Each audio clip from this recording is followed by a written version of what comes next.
अरे बच्चों, आज हम समझेंगे कि साइंस क्या है।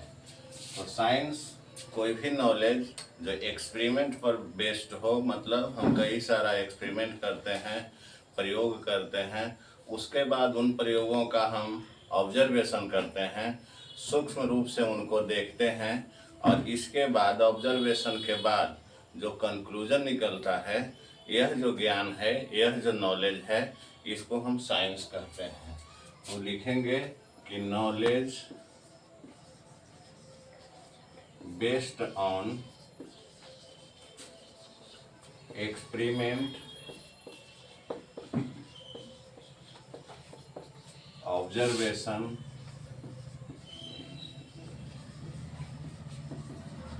And conclusion. यह जो नॉलेज, इस तरह से जो नॉलेज है, पहले हम काफ़ी सारा एक्सपेरिमेंट करते हैं, प्रयोग करते हैं और इन प्रयोगों को हम सावधानी पूर्वक ऑब्जर्व करते हैं, इसका हम निरीक्षण करते हैं और इसके बाद इन निरीक्षणों के बाद जो कंक्लूजन हमें प्राप्त होता है और इस तरह जो हमें ज्ञान उपलब्ध होता है, इसको हम साइंस कहते हैं। साइंस के मेनली दो काइंड होते हैं, दो प्रकार के होते हैं। पहले को हम कहते हैं फिजिकल साइंस,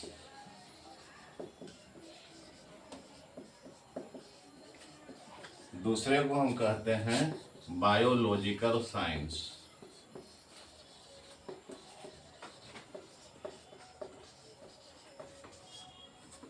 यह फिजिकल साइंस और बायोलॉजिकल साइंस। फिजिकल साइंस के भी मेनली दो पार्ट होते हैं, एक फिजिक्स और दूसरा केमिस्ट्री। बायोलॉजिकल साइंस भी दो पार्ट में इसका हम स्टडी करते हैं।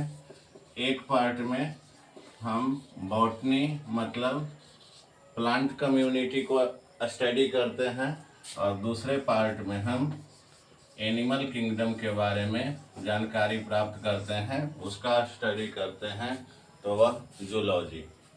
अब हम बात शुरू करें फिजिक्स पर।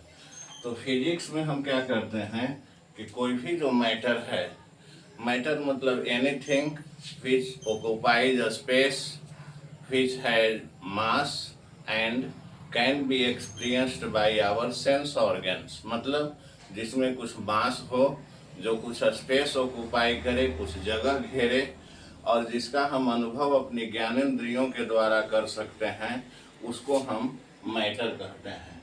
और तो फिजिक्स में हम मैटर और उसका जो एनर्जी है, इसके बारे में स्टडी करते हैं। मतलब फिजिक्स क्या हुआ कि part of science which studies about matter and its energy। Her matter में, मैटर से ही ऑब्जेक्ट्स का निर्माण होता है, द्रव्य से, पदार्थ से वस्तुओं का निर्माण होता है और हर वस्तु में कुछ न कुछ ऊर्जा रहती है। तो हम फिजिक्स में इसी का स्टडी करते हैं कि साइंस का वह पार्ट जिसमें हम मैटर और उसकी एनर्जी के बारे में स्टडी करते हैं, इसको हम फिजिक्स कहते हैं। अब हम थोड़ा बात करेंगे मैटर की एनर्जी के बारे में। तो कोई भी चीज़ है जो ऑब्जेक्ट है, इसका मतलब कि वो मैटर से बना हुआ है, मैटर है। तो कोई भी जो मैटर है, इसकी एनर्जी होती है। अब हम तो देखेंगे कि एनर्जी क्या है। अब हर वस्तु के द्वारा, हर वस्तु यह कैपेबल होती है वह कि कोई न कोई उसके द्वारा, अगर हम उस पर बल लगाते हैं तो उसके द्वारा कोई न कोई काम होता है। तो यही जो काम होता है, काम करने की उसकी जो कैपेसिटी है, उसकी जो एबिलिटी है, उस वस्तु की जो क्षमता है, जिसके चलते वह कोई कार्य करती है, तो यही जो क्षमता है, उस वस्तु की, इसी को हम उस वस्तु की ऊर्जा कहते हैं। मतलब कि एनर्जी क्या हो गया, किसी वस्तु की एनर्जी क्या है कि द कैपेसिटी या एबिलिटी ऑफ डूइंग वर्क, यही क्या है कि उस वस्तु की ऊर्जा है। मतलब कि वस्तु के द्वारा जितना काम होता है उस वस्तु में उतनी ही ऊर्जा होती है। और इसका उल्टा भी सही है कि जिस वस्तु में जितनी ऊर्जा होती है उस वस्तु के द्वारा उतना ही काम किया जाता है। तो दोनों इंटर रिलेटेड हैं। मैटर उस वस्तु के द्वारा उतने ही काम होगा जितनी उसकी क्षमता रहेगी उस काम को करने की, मतलब कि जितने उसमें एनर्जी रहेगी। कहने का मतलब कि energy possessed by a body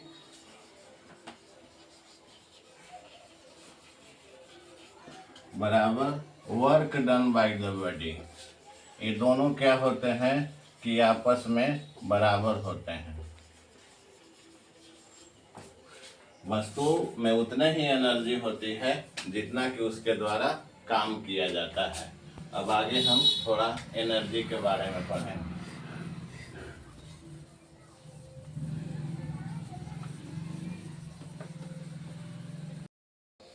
हमने अभी देखा एनर्जी के बारे में कि एनर्जी क्या है। अब हमने मोशन के चैप्टर में हमने पढ़ा है कि कोई वस्तु अगर किसी रेफरेंस पॉइंट के रेस्पेक्ट में अपना पोजीशन चेंज करती है तो हम कहते हैं कि that body is in motion.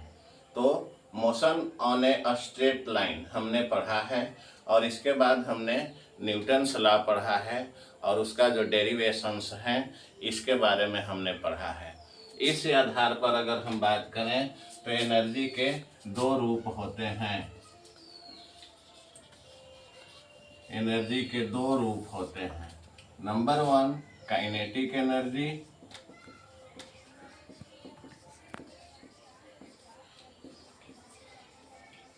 और दूसरा पोटेंशियल एनर्जी।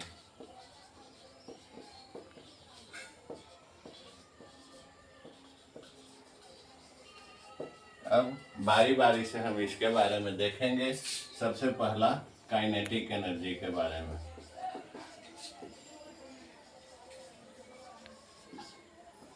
तो जब कोई वस्तु गति की अवस्था में रहती है, मतलब किसी रेफरेंस पॉइंट के सापेक्ष अगर उसका स्थान बदलते रहता है तो उस वस्तु की गति को हम काइनेटिक एनर्जी कहते हैं। मतलब क्या है कि the energy possessed by a body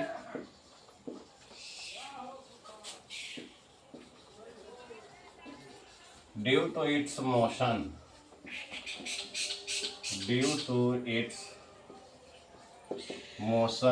is called kinetic energy.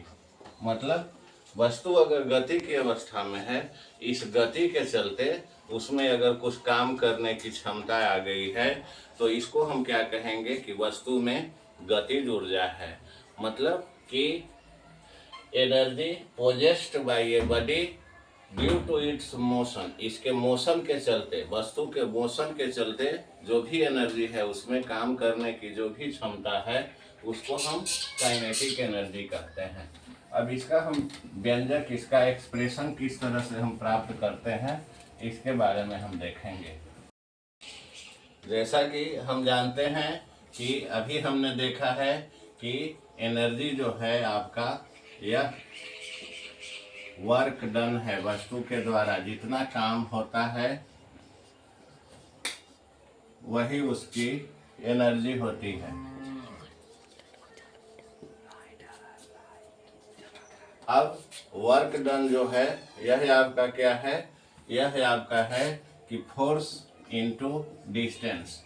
Body जब स्टेशनरी मोशन में है, मतलब जब सरल रेखा पर वस्तु की गति हो रही है तो कोई फोर्स अगर वस्तु पर लगता है और उसमें मान लेते हैं कि कोई वस्तु है जिसका द्रव्यमान m है और इस पर आपका कोई फोर्स लग रहा है, इस फोर्स लगने से इसमें एक्सीलरेशन a उत्पन्न हो रहा है और फोर्स लगने के बाद यह वस्तु अपना स्थान परिवर्तन करके यहाँ आ जाती है वस्तु। और मान लेते हैं कि यह दूरी s है, तो वर्क डन का हम एक्सप्रेशन देते हैं कि फोर्स इनटू यह जो डिस्टेंस ट्रैवल्ड है वस्तु के द्वारा, इसके द्वारा हम देते हैं वर्क डन का, और यही आपका क्या है कि एनर्जी के बराबर है। अब इसको हम देखेंगे थोड़ा, जो गति का समीकरण है हमारे पास, जो 3-4 समीकरण गति के हैं उसको हम देखेंगे। तो वस्तु क्या है, यहाँ पर आप देखिए वस्तु का प्रारंभिक वेग, इसका जो इनिशियल वेलोसिटी है यह 0 है, वस्तु शुरू में रेस्ट में है, तो इनिशियल वेलोसिटी u बराबर 0। इसमें आपका क्या है कि एक्सीलरेशन जो है वह a है, एक्सीलरेशन यह आपका क्या हो गया, a हो गया। डिस्टेंस ट्रैवल कितना है, कितनी दूरी वस्तु तय करती है, तो यह डिस्टेंस ट्रैवल आपका कितना है, तो s है, s दूरी वस्तु तय करती है। फोर्स अप्लाइड कितना है, F है, F फोर्स अप्लाइड किया जाता है, F फोर्स लगाया जाता है, जिसके चलते वस्तु में A एक्सेलरेशन प्रोड्यूस होता है और वस्तु S दूरी कवर करती है। अब आपका क्या है कि फाइनल वेलोसिटी,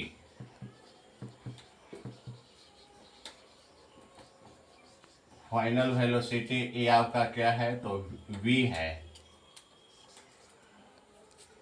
अब हम समीकरण से जो हमारे पास मोशंस के गति के समीकरण हैं उसके आधार पर हम जानते हैं कि जो v² होता है यह u² प्लस 2as के बराबर होता है।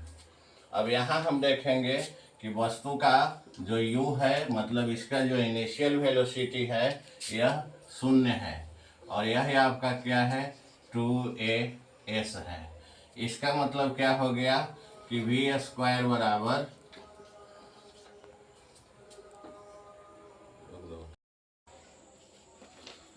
तो गति के समीकरण से हम जानते हैं कि v² बराबर u² प्लस 2as। यहाँ v फाइनल वेलोसिटी है, u इनिशियल वेलोसिटी है, a एक्सीलरेशन है, s डिस्टेंस ट्रेवल्ड है।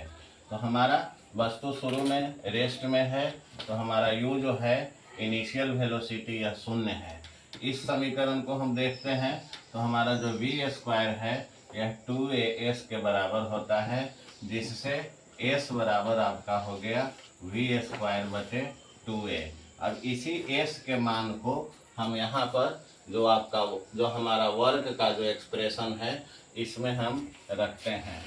F बराबर न्यूटन के द्वितीय नियम से हम जानते हैं कि F बराबर ma, m मास है वस्तु का, a उसमें जो एक्सेलरेशन प्रोड्यूस्ड होता है इस फोर्स F के चलते, और s का हमारा वैल्यू आया है यहाँ से v² / 2a, v² / 2a।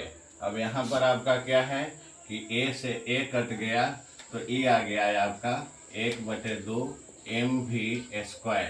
मतलब कि अगर F फोर्स लगाया जाता है वस्तु पर तो वस्तु के द्वारा इतना ½ mv² का काम किया जाता है, और यही जो वर्क डन है यही उस वस्तु की ऊर्जा के बराबर है।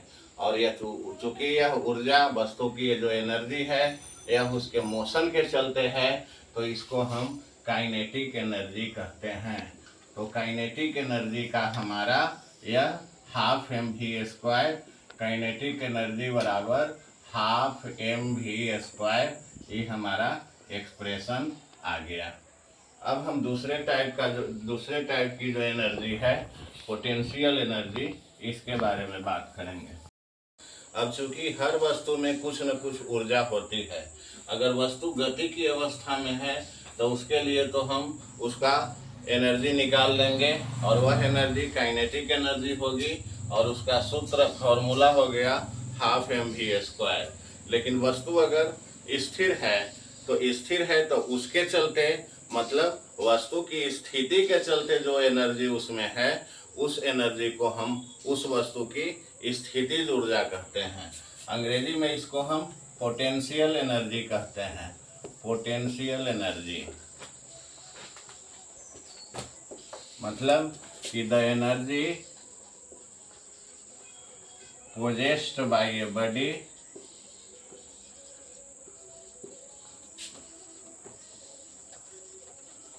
due to its position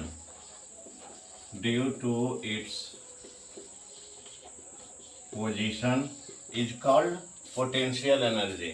position के चलते, उस वस्तु की स्थिति के चलते, वस्तु कहाँ है इसके चलते अगर उसमें काम करने की क्षमता है अपनी स्थिति के कारण, अपने पोजीशन के कारण, तो इस ऊर्जा को हम पोटेंशियल एनर्जी कहते हैं। और यह भी वही बराबर होगा कि उस वस्तु के पोजीशन के चलते उसके द्वारा कितना काम होता है।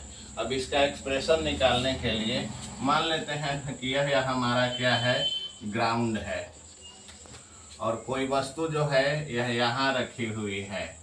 वस्तु का द्रव्यमान m है और वस्तु रेस्ट में है, मान लेते हैं रेस्ट में है और यह ग्राउंड से h ऊंचाई पर रखी हुई है।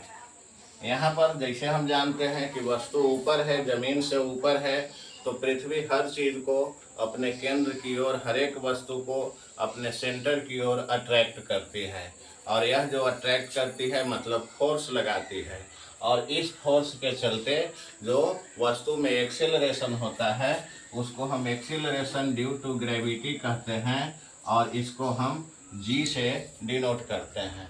अगर वस्तु नीचे की तरफ आती है तो g पॉजिटिव होता है, वस्तु ऊपर की तरफ जाती है तो g नेगेटिव होता है।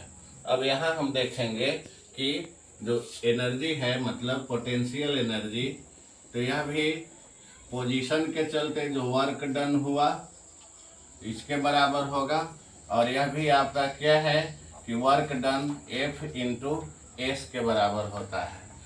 F जो है न्यूटन के द्वितीय समीकरण से by the second law of motion we know that force is the product of mass and acceleration.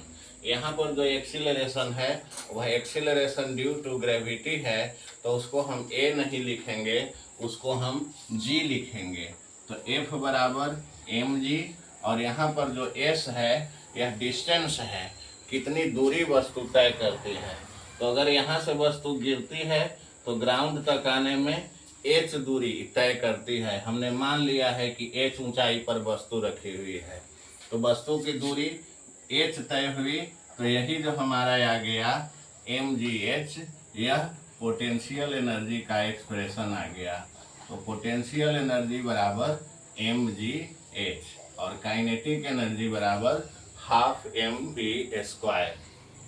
अब हम देखते हैं कि वस्तु में जो ऊर्जा होती है यह ऊर्जा तो काइनेटिक एनर्जी भिन्न भिन्न स्थितियों में, अलग अलग स्थितियों में काइनेटिक एनर्जी और पोटेंशियल एनर्जी दोनों एक दूसरे के रूप में बदलते रहते हैं, लेकिन दोनों का जो कुल योग होता है यह कांस्टेंट होता है, यह अचर होता है और इसी को हम एनर्जी का कंजर्वेशन कहते हैं, ऊर्जा का संरक्षण कहते हैं। तो हम इसके बारे में देख लेंगे, हम 3 पॉइंट पर देख लेंगे। अगर तीनों पॉइंट पर वस्तु की एनर्जी एक ही रहती है, केवल रूपांतरण होता है, मतलब काइनेटिक एनर्जी पोटेंशियल एनर्जी में और पोटेंशियल एनर्जी काइनेटिक एनर्जी में, तो इसका मतलब हुआ कि कुल ऊर्जा अचर रहती है। कंजर्वेशन ऑफ एनर्जी के बारे में हम बात करते हैं, तो इसमें हम मान लेते हैं कि एक फ्री फॉलिंग बॉडी है, मतलब निर्बाध रूप से कोई गिरती हुई वस्तु है। यहाँ पर कोई वस्तु रखी हुई है जिसका द्रव्यमान m है और ग्राउंड से इसकी ऊंचाई कितनी है तो h है। मान लेते हैं कि यहाँ से वस्तु छोड़ी जाती है और कुछ समय के बाद यहाँ आ जाती है। इसकी दूरी, यहाँ से वस्तु डिस्टेंस ट्रैवल करती है, एस दूरी तय करती है, एस दूरी तय करती है। और यह आपका क्या है, तो यह h माइनस एस है 3। इसके बाद यहाँ से यहाँ आती है और फिर वस्तु मुक्त रूप से गिरते हुए जमीन पर आती है। ये 3 पोजीशन, यहाँ पर 3 पॉइंट पर, यहाँ हम A, यहाँ B और यहाँ समझते हैं कि C पर वस्तु है। अब क्या होता है इसके बारे में हम बात करेंगे। A पर जब वस्तु है तो A पर जब वस्तु है तो वस्तु स्टेशनरी है, मतलब वस्तु स्थिर है, स्थिर है। और ग्राउंड से, यह हमारा ग्राउंड है, ग्राउंड से h ऊंचाई पर वस्तु है, यहाँ से यहाँ तक की दूरी जो है वह h है। और चूंकि वस्तु A पर है, मतलब स्थिर है, स्टेशनरी है, तो A पर आपका क्या है कि वहाँ काइनेटिक एनर्जी शून्य है। क्या है कि वस्तु में किसी तरह का कोई मूवमेंट नहीं है, वस्तु मोशन में नहीं है, तो वहाँ पर उसकी जो काइनेटिक एनर्जी है वह 0 है। टोटल की टोटल यहाँ पर जो एनर्जी है वस्तु में, वह ग्राउंड से h हाइट के चलते, इस पोजीशन के चलते है। तो A पर केवल उसका पोटेंशियल एनर्जी है, हम लिख देंगे कि काइनेटिक एनर्जी एट A बराबर 0 और पोटेंशियल एनर्जी एट A बराबर, उसका हमने फार्मूला निकाला था mgh, फ्री फॉलिंग बॉडी है mgh। तो टोटल एनर्जी A पॉइंट पर, टोटल एनर्जी एट A कितना, तो 0 प्लस mgh, माने कितना हो गया mgh। A पर वस्तु में जो टोटल एनर्जी है वस्तु की वह mgh है। अब हम देखेंगे कि यहाँ से A से वस्तु को छोड़ दिया जाता है फ्रीली फॉल होने को, निर्बाध रूप से बिना किसी रुकावट के गिरने को छोड़ दिया जाता है और वस्तु B पर पहुँचती है। B की दूरी A से S है। अब यहाँ पर दोनों ऊर्जा है वस्तु में, पोटेंशियल एनर्जी भी है और पोटेंशियल एनर्जी ग्राउंड से, चूंकि इसका पोजीशन है ग्राउंड से कुछ ऊंचाई पर है तो इसके चलते इसमें पोटेंशियल एनर्जी है। और यहाँ से इसका मूवमेंट हो रहा है, मोशन में है A से B तक आने में, तो इसमें काइनेटिक एनर्जी भी है। तो हम उसको कैलकुलेट करेंगे, पॉइंट B पर टोटल एनर्जी को हम कैलकुलेट करेंगे। तो वहाँ हम देखते हैं कि एट B काइनेटिक एनर्जी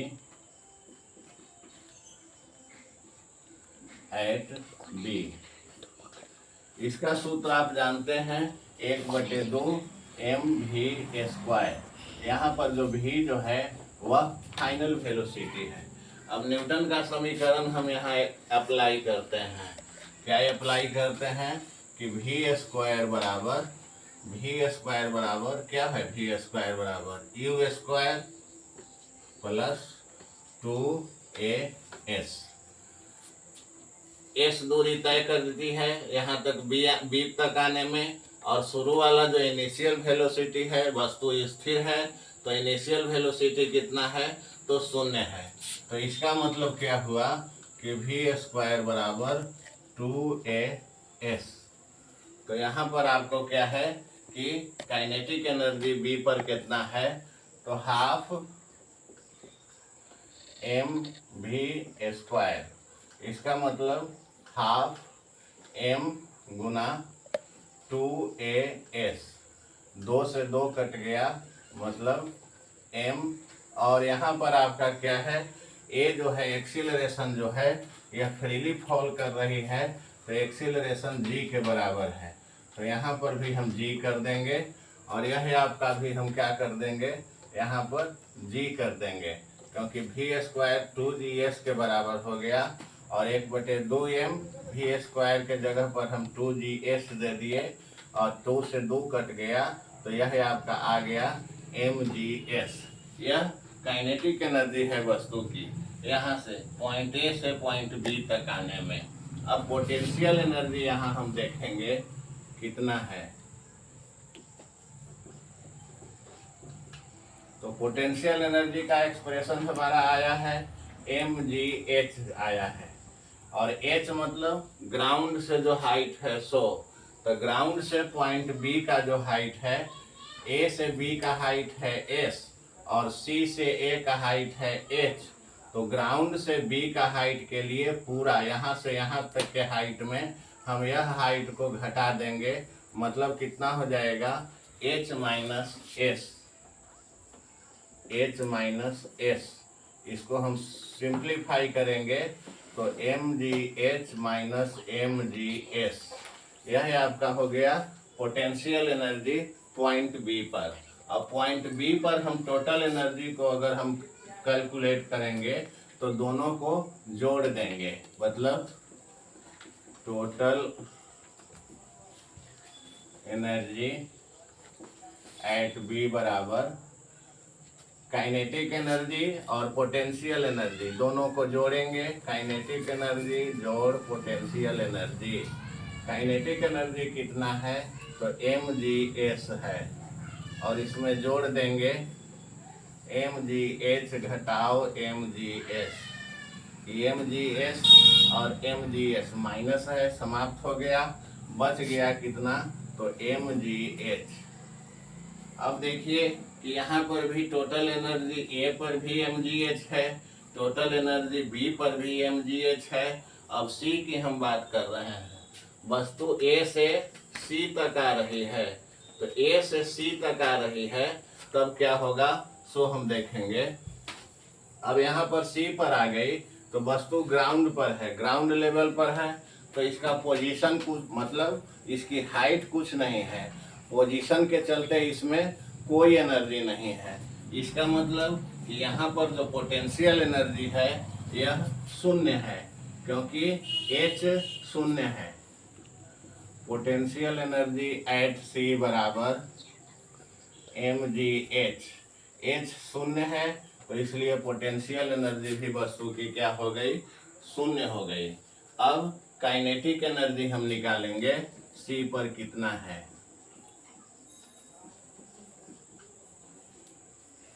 तो ये हम देखते हैं कि 1/2 mv² होता है। तो यहाँ पर आपका क्या है कि दूरी जो तय हुआ, जिसको हम s से यहाँ दिखाए थे, यह तय दूरी कितनी है तो h है। यहाँ a से c तक आने में शुरू वाला जो u है वह शून्य है, और दूरी कितनी तय हो गई तो h तय हो गई। तो इस केस में v² किसके बराबर हो गया 2gh के बराबर हो गया, क्योंकि यह जो है यह शून्य है। वस्तु की शुरू वाली जो गति है ए पर जब वस्तु है तो वहाँ स्टेशनरी है, और इसका कोई मतलब स्थिर है वस्तु, तो इसका कोई वेलोसिटी नहीं है, शुरू वाली वेलोसिटी।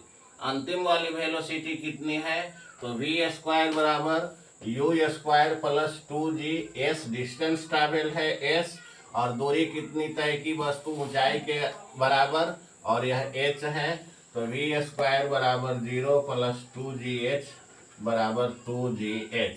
तो यहाँ पर हम लिखेंगे हाफ mv², हाफ mv², और v² यहाँ से आ रहा है 2gh, 1/2 m गुना 2gh, 2 से 2 कट गया, तो यहाँ पर भी mgh।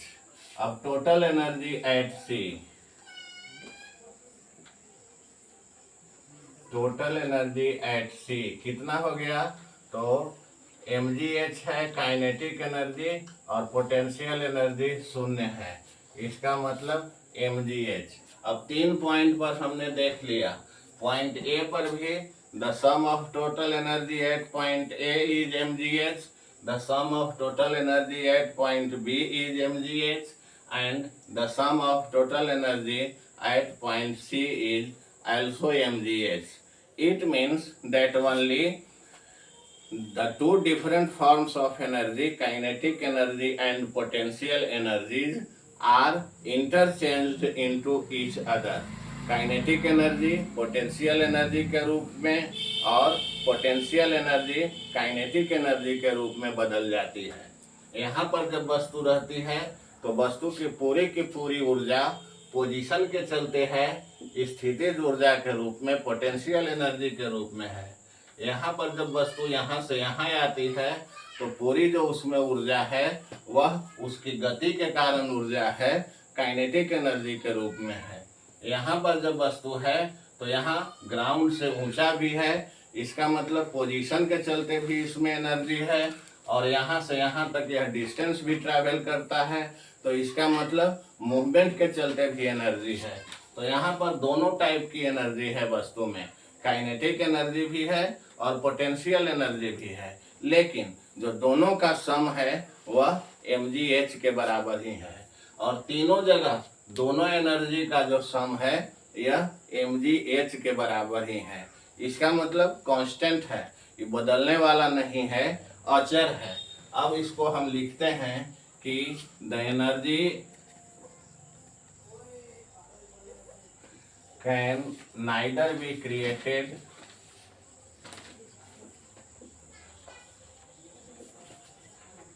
Nor destroyed. मतलब एनर्जी को न तो हम क्रिएट कर सकते हैं, न वस्तु में एनर्जी हम ऊपर से उसमें घुसा सकते हैं, और न वस्तु की एनर्जी को हम किसी तरह से डिस्ट्रॉय कर सकते हैं, बर्बाद कर सकते हैं। केवल एक एनर्जी के रूप से दूसरे एनर्जी के रूप में हम या वस्तु अपने एनर्जी को चेंज करती है, और इसी को हम कहते हैं law of conservation of energy. This is called the law of conservation of energy. अब जो एनर्जी है, एनर्जी जो फिजिकल क्वांटिटी है, हमने समझ लिया कि एनर्जी हमेशा कंजर्व्ड रहती है। इसी तरह कुछ और फिजिकल क्वांटिटीज हैं जो हमेशा कंजर्व्ड रहते हैं, और इसमें आपका क्या हो गया, तो इसमें आपका मोमेंटम है। दोनों में मोमेंटम, चाहे वह लीनियर हो, यह भी कंजर्व्ड रहता है हमेशा, और वस्तु का एंगुलर मोमेंटम भी हमेशा कंजर्व रहता है। तो लीनियर मोमेंटम वस्तु का कंजर्व रहेगा। जब स्टेशनरी उसमें क्या है कि motion on a straight line होगा, तब जब motion around a circular path होगा तब उसका एंगुलर मोमेंटम भी कंजर्व्ड होगा, और किसी भी हालत में वस्तु की जो एनर्जी होगी वह कंजर्व्ड रहेगी, मतलब वह संरक्षित रहेगी। न तो उसको हम घटा सकते हैं और न तो उसको हम बढ़ा सकते हैं। अब केवल क्या होगा कि एनर्जी का ट्रांसफॉर्मेशन होगा अलग अलग रूपों में। जैसे हम बल्ब जलाते हैं तो इलेक्ट्रिकल एनर्जी जो है वह लाइट एनर्जी में ट्रांसफॉर्म हो जाती है। हम हीटर जलाते हैं तो इलेक्ट्रिकल एनर्जी जो है वह हीट एनर्जी में हम क्या हो जाती है कि ट्रांसफॉर्म हो जाती है। हम बिजली उत्पन्न करते हैं, कोयला जलाते हैं, कोयला जला करके पानी गर्म करके भाप बनाते हैं, भाप से फिर बिजली बनाते हैं। तो यहाँ पर जो है हीट एनर्जी वह इलेक्ट्रिकल एनर्जी में ट्रांसफॉर्म हो रही है। हम लाउड स्पीकर बजाते हैं तो यहाँ पर जो इलेक्ट्रिकल एनर्जी है यह साउंड एनर्जी में ट्रांसफॉर्म हो जाती है। हम कोई चीज़ खाते हैं तो उस वस्तु में जो केमिकल एनर्जी है वह हमारे शरीर में आकर के क्या है कि वह एटीपी मॉलिक्यूल्स के रूप में वह एनर्जी प्रोवाइड करती है। तो इस तरह से मतलब एनर्जी एक रूप से दूसरे रूप में केवल ट्रांसफॉर्म हो सकती है, उसका केवल ट्रांसफॉर्मेशन हो सकता है। तो न तो एनर्जी को मतलब बनाया जा सकता है और न तो इसको बर्बाद किया जा सकता है। केवल एक रूप से दूसरे रूप में हम इसको चेंज कर सकते हैं। हम पानी के द्वारा जो बिजली बनाते हैं तो पानी की जो काइनेटिक एनर्जी है यह इलेक्ट्रिकल एनर्जी में कन्वर्ट हो जाती है। तो इस तरह से ओनली हम एक लाइन और लिख सकते हैं कि ओनली एनर्जी कंजर्वेशन में न तो can neither be created nor destroyed. अब हम कर क्या सकते हैं कि energy can be transformed from one form to another. जैसा कि उदाहरण में आपने देखा कि एनर्जी को केवल हम एक रूप से दूसरे रूप में बदल सकते हैं और बॉडी की जो टोटल एनर्जी है यह कंजर्व्ड रहती है। अब लास्ट क्या है हमारा कि थोड़ा हम देख लेंगे क्या है एनर्जी का यूनिट, क्या है एनर्जी को हम मापते किस चीज में है। तो जैसा हम जानते हैं कि अब इसके यूनिट के बारे में हम देखें, यूनिट ऑफ एनर्जी। तो जैसा हम जानते हैं कि यह जो एनर्जी है यह वस्तु के द्वारा जो काम होता है उसके बराबर होता है, वर्क डन के बराबर। और यह आपका क्या है कि एफ और एस के बराबर होता है। तो एफ का जो यूनिट होता है, एफ आपका क्या है एम ए के बराबर है और यह डिस्टेंस है। एम का यूनिट किलोग्राम, ए एक्सीलरेशन है तो मीटर पर सेकंड स्क्वायर, आई इंटू एस डिस्टेंस है तो ये आपका मीटर हो गया। तो अगर हम इसको गुना करेंगे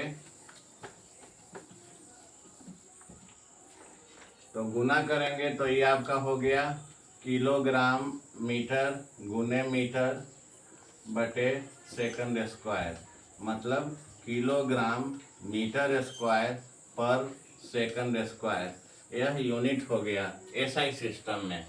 अब देखिए यहाँ पर जो एफ का यूनिट है इसको हम न्यूटन भी कहते हैं, न्यूटन के ऑनर में हम इसको न्यूटन कहते हैं। और यह आपका क्या है एस, इसका यूनिट मीटर है तो दूसरा इसका यूनिट क्या हो गया कि न्यूटन मीटर। यह भी इसका यूनिट हो गया। और एक बहुत बड़े वैज्ञानिक थे जूल, तो हम यूनिट जो फिजिकल क्वांटिटी है उसका यूनिट हम उन साइंटिस्ट के ऑनर में भी उनके सम्मान में भी रखते हैं। तो इस सम्मान में जूल को सम्मान देने के लिए यह जो यूनिट है एनर्जी का या वर्क डन का, दोनों का एक ही यूनिट है।